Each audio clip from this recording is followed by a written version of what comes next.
So kung bago ka pa lang sa channel ko, huwag kalimutang mag-like and subscribe.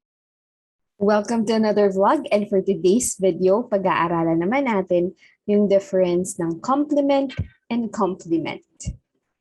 So complement with an E, okay, it means something that completes or improves something else in some way.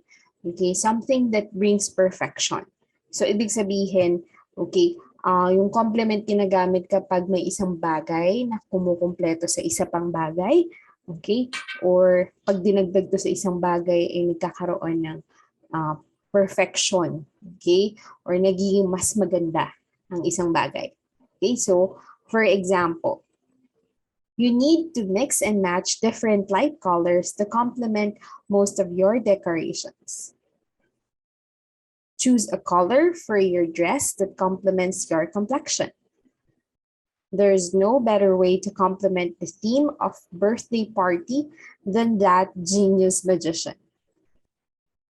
A toasted garlic bread as appetizer would be a wonderful complement to our delicious chicken dinner. These two colors complement each other in the background.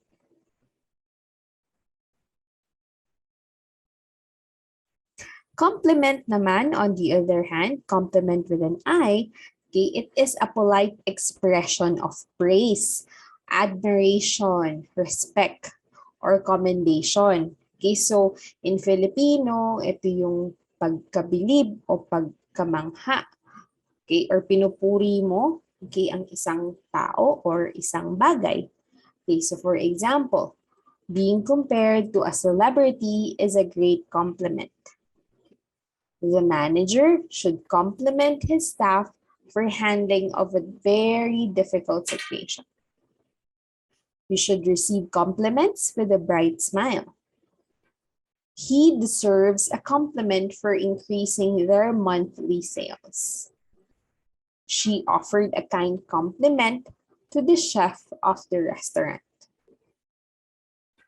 So again, compliment with an E, okay, is a word, okay, that is used to state something that improves something, okay, or something that brings out perfection, okay.